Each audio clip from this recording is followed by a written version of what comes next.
So it's just for my location really for resources. It is going to be Luton Rugby Club because I'll be filming not just the outside but obviously the inside as I've mentioned previously. Obviously I'll be looking at the shots, so changing rooms, the club itself, the pitches, places like that. Schedule, so it'll be 2 weeks for my pre-production where I'll be sorting out all my paperwork that I need for this particular project. My production will be 2 weeks, and for my post-production it will be 2 weeks to make sure I get my rough edit and final edit done and getting feedback and writing my evaluation.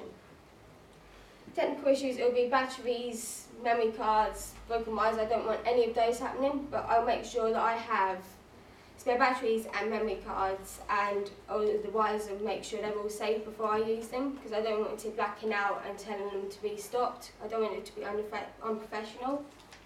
I'll make sure I have a lot of B-roll footage because it'll help with cutaways and it'll help with making sure I pick up the time if I needed to.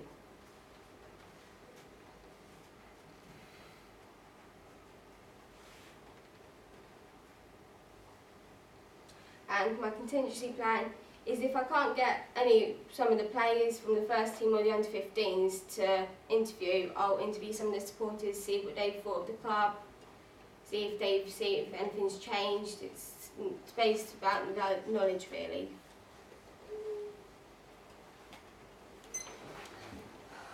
Okay, thank you, Emily. Okay, I think presentation-wise, nice use of image throughout, other than the contingency image, which I'm still a bit confused about, but all the other images worked really nicely, okay? I think we had some issues in terms of not enough content to slide, okay? So you had notes, and you read them quickly because obviously you're nervous, and I understand that, but I actually think without the nerves there probably wasn't enough content to support the slides, okay? Yeah. There are occasions, particularly with your research and your inspirations, I know you have loads to say, okay? But in that pitch, you was just quickly talking to the point where you was almost saying something which confused yourself. Does that make sense? Yes. Yeah? So for example, tell me how you're going to incorporate the colours in your documentary. Other than a physical blazer. Yeah, it'll be to do with the kit. Most of the colours in the club are red, green and white, obviously, to show it.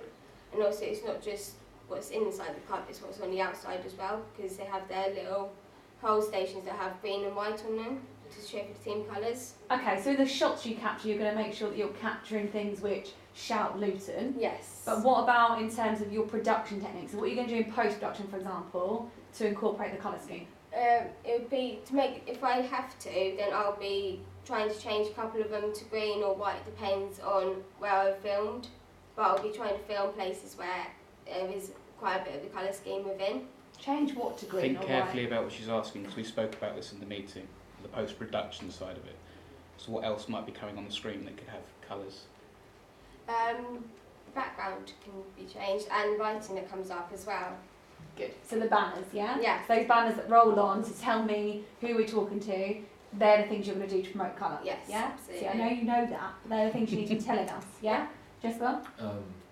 You said that at the start of the PowerPoint you're going to do a podcast, but then later on you said that you're going to make a documentary. The podcast is for my FMP. Oh, okay. Pay attention, Jessica. God. I wrote that point down too, and that was because, and then when I said that you said things which confused you, I knew that you was confusing yourself, but they wouldn't. So your eventual goal for your FNP is to make a podcast. Yeah. Your reasoning for making a documentary here isn't the documentary format, it's because you want to improve your interviewing skills to make a better podcast. Yes, absolutely. That wasn't clear. Okay. Okay? So you need to remember, you're not just talking to me, because something else right down here is, I'm not the only person in the room. Alright? Yeah. So you are pitching to everybody, and imagine if it was Jesper that needs to pick up this idea for a documentary, he needs to understand your reasoning behind it. Alright? Yeah. Yeah? Any other questions, guys? Matt? Just to add to that, I mean, you established quite quickly in the presentation itself about confidence being your key thing that you need to tackle. So you've already made us aware of what the issue might be before you start presenting anyway. But it was obviously very different to when you and me sat in the room and it was just one audience member. But that's the difference, is that you will rarely be in that situation. But if you can continue working on your confidence, just slowly build it up. You'll get to that point where when you and me were alone will be the same as when you and a crowd are alone. There's plenty, like Natalie's kind of hinting on that. There's plenty of information you told me that you either felt like you were running out of time, and then you started to say